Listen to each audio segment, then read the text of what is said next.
हरिओम। आज 8 तारीख है, अक्टूबर 2024। और अब नवरात्रि चल रही है। आज 6th डे है जो कात्यायनी के बारे में है। वो हम अलग आपको भेजेंगे। अभी गीता के ऊपर चलते हैं। भगवान अभी कर्मयोग बता रहे हैं।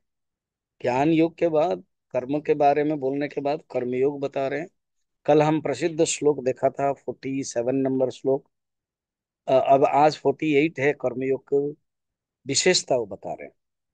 कहते हैं कि कर्मयोग में रह करके कर्म करोगे तो तुम्हें कोई बंधन नहीं होगा, तुम्हें कोई आसक्ति नहीं होगी, और समत्व रहेगा। यही योग है। श्री भगवान वाच,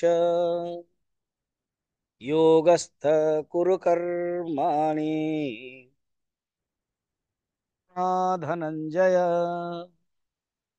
सिद्ध्य सिद्ध्यो समो भूत्वा समत्वं योग उच्यते।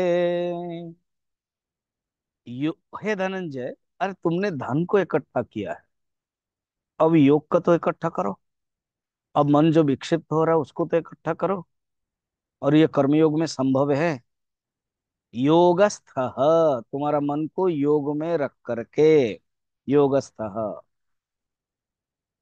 संगम त्यक्ता, संग का अर्थ है अटैचमेंट। संग को त्याग करके सिद्धि और असिद्धि। सिद्धि और असिद्धि क्या होता है? तो यहां पर कहते हैं जो सिद्धि है, जब कुछ प्राप्त करते हैं उसको बोलते सिद्धि। कर्म फल के प्राप्त करना। और असिद्धि जब नहीं मिलता, तो सिद्धि और असिद्धि ये मिलेगी। संसार में नियम है। उसमें ज्यादातर जब सिद्धि होती है, उसमें क्या होता है कि हमारा मन खुश हो जाता है। और जब असिद्धि होती है तो हमारा मन दुख होता है। कहते समान करो अपने मन को।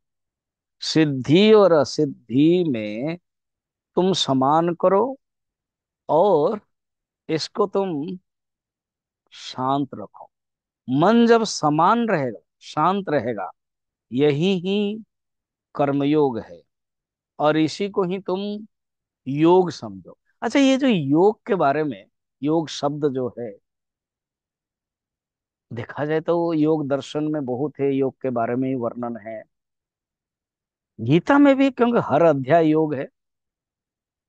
और योग की अपनी परिभाषा श्लोक में ही दिया गया। यो समत्वम योग युच्यते, कर्मणि कौशलम योग। फिर योग के अपने परिभाषा भी है कि संयोगम वियोगम योगम संगितम। तो इसलिए यहां पर कहते हैं कि योग क्या है ना, समत्वम योग उच्यते। बहुत ही सुंदर योग वशिष्ठ में भी इसी प्रकार है। तुम्हारा मन जब शांत होता है ना अर्जुन, तुम कुछ भी कर सकते हो। फिर कर्म में, क्योंकि तुम कर्ता भाव रख रहे हो, ये कर्म है। और कर्मयोग में कोई कर्ता भाव नहीं है। जो सिचुएशन परिस्थिति तुम्हारे पास आती है, उसको तुम बिना आसक्ति में, बिना इच्छा से, बिना कर्ता भाव से करो। यही योग है। तो अभी गीता जो पढ़ रहे हैं वो हमारे लिए ही तो है। तो अर्जुन के माध्यम से भगवान ने जो बताया है कि हमें भी परिस्थिति कभी कभी दुख देती है। अनुकूल आती है तो सिद्धि में हम खुश हो जाते हैं, प्रतिकूल आती है तो असिद्धि में हम दुखी होते हैं। भगवान कहते हैं समान रखो। घर में, ऑफिस में, प्रोफेशनल लाइफ, पर्सनल लाइफ, सब में मन को तुम समान रख सकते हो।